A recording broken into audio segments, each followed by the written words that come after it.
మహాగణుడును మహోన్నతుడైన యేసుక్రీస్తు నామములో మీ అందరికీ శుభములు. ప్రిలారా, దేవుని వాక్యము ధ్యానిందాము.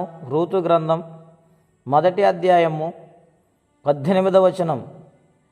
తనతో కూడా వచ్చుటకు ఆమెకు మనసు కుదిరినదని నయోమి తెలుసుకున్నప్పుడు అందుని గురించి ఆమెతో మాట్లాడుట మానెను గనుక వారిద్దరు బెత్లెహేమునకు వచ్చే వరకు ప్రయాణము చేసిరి.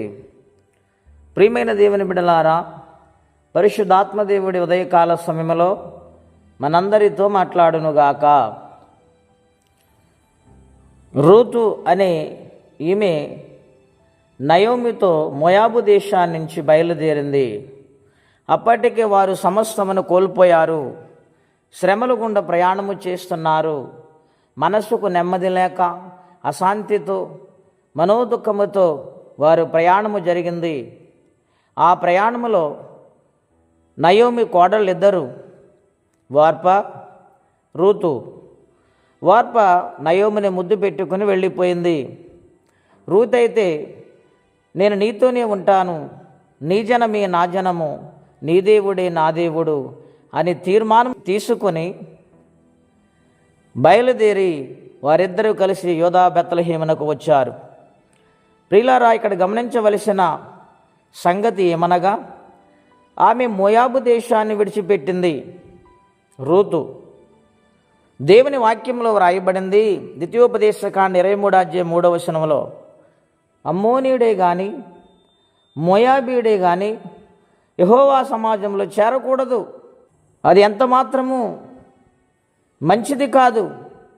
ఆమె సమస్తమును విడిచిపెట్టేసింది. దేవుని ప్రజలతో సహవాసమునకు నిర్ణయము తీసుకుని తన జీవితాన్ని సమర్పించుకుని ప్రయాణము చేసింది కనుక రూతుని దేవుడు ఆశీర్వదించాడు. ప్రియులారా, మనము విడిచిపెడితే దేవుడు ఖచ్చితంగా మన పట్ల గొప్ప కార్యాలు చేస్తారు. ఆయన శిష్యులు వలలు విడిచిపెట్టారు, సమస్తమును విడిచిపెట్టారు. ఆయనతో ప్రయాణము చేసి 3.5 సంవత్సరాలు తిన్నారు, నడిచారు, పడుకున్నారు. అనేక అద్భుతాలు ఆయనతో ప్రయాణము చేస్తూ ఆయన చేసిన కార్యాలు చూశారు. గనుక వారి జీవితాలు జరిగింది ఏమిటి?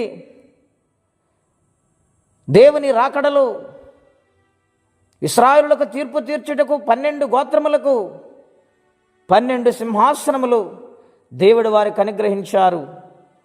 12 సింహాసనం మీద వారు గొప్ప వ్యక్తులుగా, గవర్నర్లుగా అధికారాన్ని పొంది 12 గోత్రాలకు తీర్పు తీర్చుటకు, వారిని పరిపాలించుటకు దేవుడు నిర్ణయించాడు.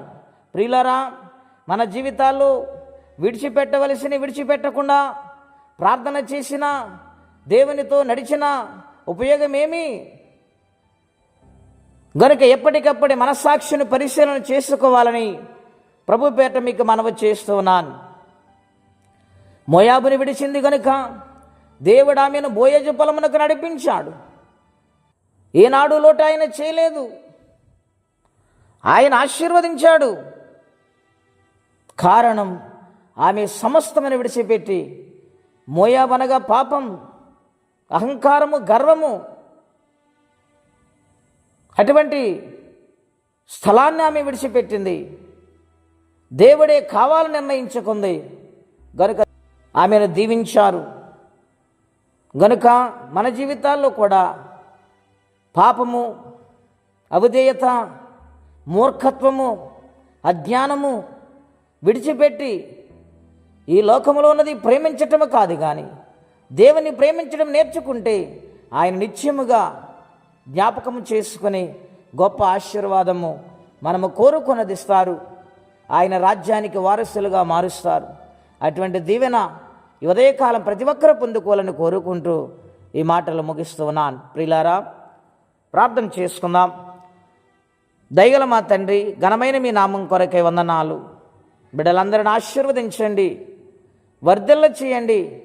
వారి జీవితాల్లో ఇంకొన్ని విడిచిపెట్టని ఏమైనా ఉన్నవేమో, ఈ పాపిష్టి లోకము నుండి వారు తప్పుకోవడానికి వారి మనస్సులో ఉన్న కళంకమును కడిగివేసి పరిశుద్ధపరిచి మీ కృపా కటాక్షముల ద్వారా వారిని ఆశీర్వదించి నీ రాజ్యానికి వారసులుగా మార్చమని ప్రార్థిస్తున్నాం.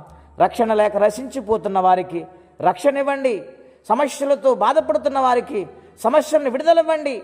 రోగములతో నలిగిపోతున్న వారికి రోగములను విడుదలవ్వండి. అప్పులతో బాధపడుతున్న వారికి అప్పుల నుండి విడుదలిచ్చి నెమ్మదినిచ్చి సహాయము చేయమని ఈ దినము దీవెనకరంగా మార్చమని యేసుక్రీస్తు వారి పుణ్యనామములో ప్రార్థించి వేడుచున్నాము తండ్రి. ఆమేన్. దేవుడు దీవించునుగాక. ఆమేన్.